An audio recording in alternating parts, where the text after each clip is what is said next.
এখন আমাদের মাছ আনা হয়েছে। কি মাছ আনা হয়েছে দেখি। আর মাছ আনা হয়েছে, ঢেলে দেখাচ্ছি। মাছটা রক্ত লেগে আছে অল্প, মাছটা ঠিকঠাক আছে কিনা দেখি। এইছে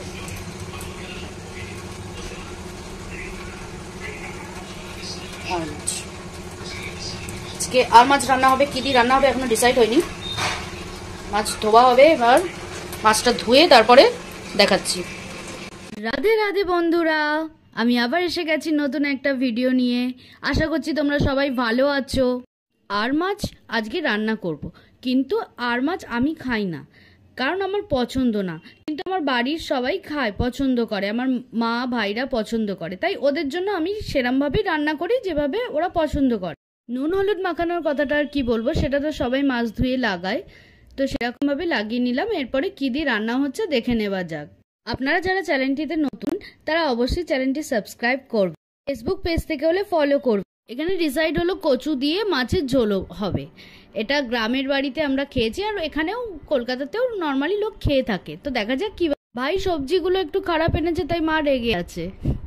রান্না শুরু হয়ে গেল। কড়াই প্রথমে দিয়ে দিলাম তেল, কড়া গরম করে অ্যাজ ইউজুয়াল। তারপর মাছটা ভাজা হচ্ছে।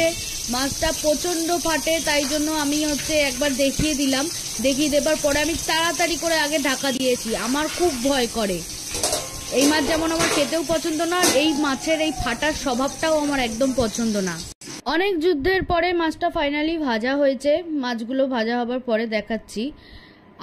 আমি নর্মালি খাই না, কিন্তু এই দিনে মা খুব জোর করাতে আমি একটুখানি খেয়েছিলাম। আমার ভালো লাগেনি সত্যি কথা বলতে। মাছটা ওই জন্যই ছোট নেওয়া হয়েছে, যেহেতু বেশি কেউ খাবার নেই। এবার কচুগুলো ভাজা বসিয়ে দেওয়া হলো তেলেতে। যে তেলটা রয়েছে তার মধ্যে আর একটু তেল দিয়ে কচু আর কিছু আলু দেওয়া হলো। এই যে কচু দিয়ে আলু দিয়ে মাছের ঝোলটা, এটা অ্যাকচুয়ালি আমরা সুন্দরবন থেকে শিখেছি। আমার বাবার বাড়ি হচ্ছে সুন্দরবন, তো সেখান দিয়ে এই যে কোনো মাছ, কই মাছ বিশেষ করে এইভাবে খেয়েছি। তো আমার মায়ের খুব ভালো লেগেছিল, তাই জন্য মাও অনেকবার বানিয়েছে। তো মায়ের কথা মতন আমিও এখন মায়ের দেখা দেখি আমিও শিখে গেছি। যেমন মা থেকে মেয়েরা শেখে সেরকমই আর কি। তো এর মধ্যে একটু আদা রসুন দিয়ে দিচ্ছি। আমি অতটা আইডিয়া নেই, যেহেতু এই মাছে নাকি খুব বিচ্ছিরি একটা স্মেল আসে, তাই জন্য আদা রসুনটাই দেওয়া হয়, যাতে উগ্র গন্ধটা চলে যায়, মাছের যে একটা আষ্টে গন্ধ থাকে।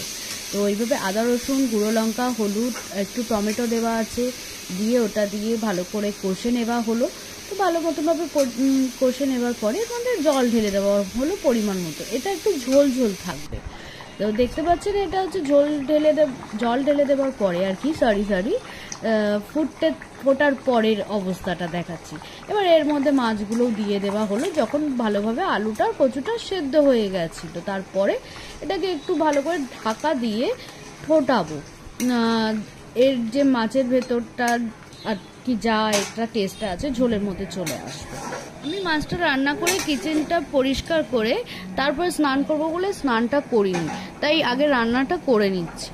এরপরে যখন ঝোলটা ভালোভাবে মাছের সঙ্গে সেদ্ধ হয়ে গেল, তারপরে এই যে জিরে একটু বেটে রেখেছিলাম গুঁড়ো করে ভেজে রোস্ট করে আর কি, সেটা আমি ঝোলের মধ্যে দিয়ে দিলাম। তাহলে টেস্টটা একটু আলাদাই রকম আসবে, আর একটা খুব সুন্দর স্মেল আসে। আপনারা যারা এই ভিডিওটা এতক্ষণ অবধি দেখলেন তাদেরকে অসংখ্য ধন্যবাদ। আগেও এরকম পাশে থাকবেন, আর যারা নতুন তারা অবশ্যই সাবস্ক্রাইব করে পাশে থাকবেন। এদিকে মাছ রান্না হচ্ছে। রানী সেই খুশিতে নিশ্চিন্তে মায়ের কোলে শুয়ে আছে।